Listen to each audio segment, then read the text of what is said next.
Well, the lessons aren't about wealth or fame or working harder and harder.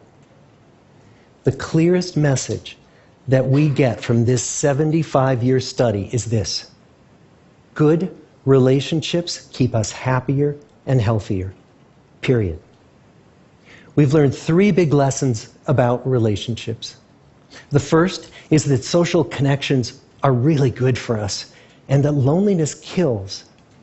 It turns out that people who are more socially connected to family, to friends, to community are happier, they're physically healthier, and they live longer than people who are less well connected. And the experience of loneliness turns out to be toxic.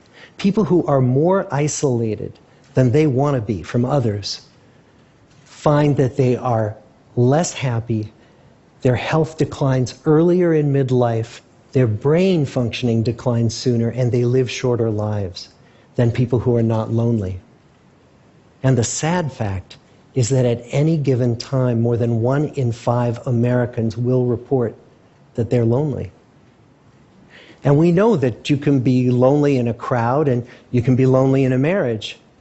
So the second big lesson that we learned is that it's not just the number of friends you have, and it's not whether or not you're in a committed relationship, but it's the quality of your close relationships that matters.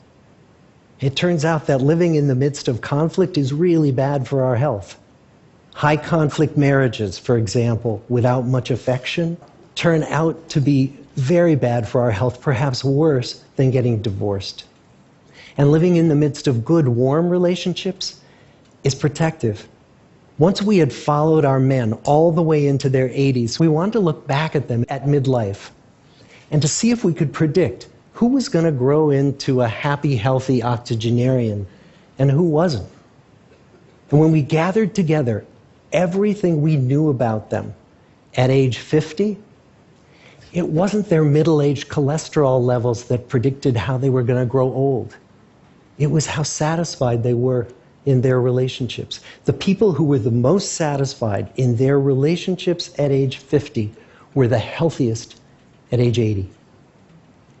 And good, close relationships seem to buffer us from some of the slings and arrows of getting old. Our most happily partnered men and women reported in their 80s that on the days when they had more physical pain, their moods stayed just as happy. But the people who were in unhappy relationships, on the days when they reported more physical pain, it was magnified by more emotional pain.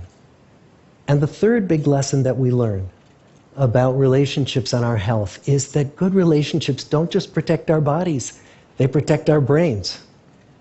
It turns out that being in a securely attached relationship to another person in your 80s is protective. That the people who are in relationships where they really feel they can count on the other person in times of need, those people's memories stay sharper longer.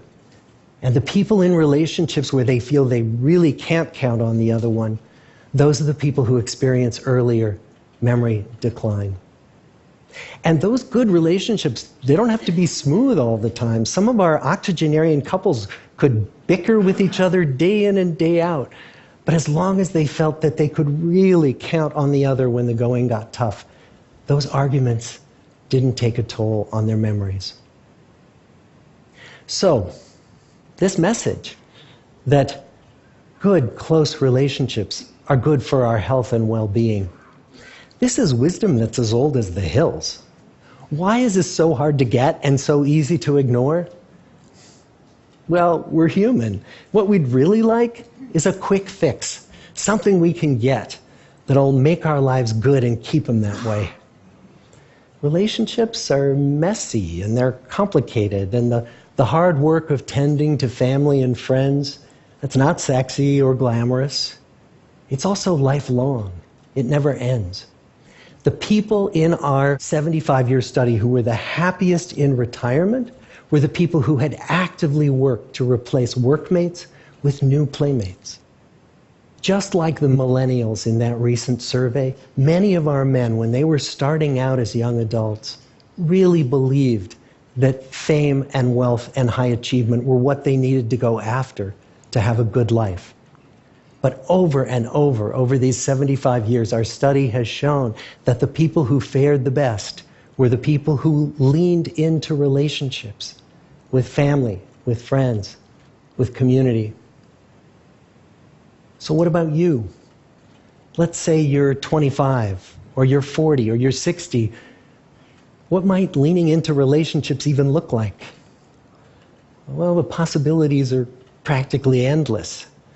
It might be something as simple as replacing screen time with people time, or livening up a stale relationship by doing something new together, long walks or date nights, or reaching out to that family member who you haven't spoken to in years, because those all too common family feuds take a terrible toll on the people who hold the grudges. I'd like to close with a quote from Mark Twain. More than a century ago, he was looking back on his life, and he wrote this: "There isn't time. So brief is life for bickerings, apologies, heartburnings, callings to account. There is only time for loving, and but an instant, so to speak, for that. The good life is built with good relationships." Thank you.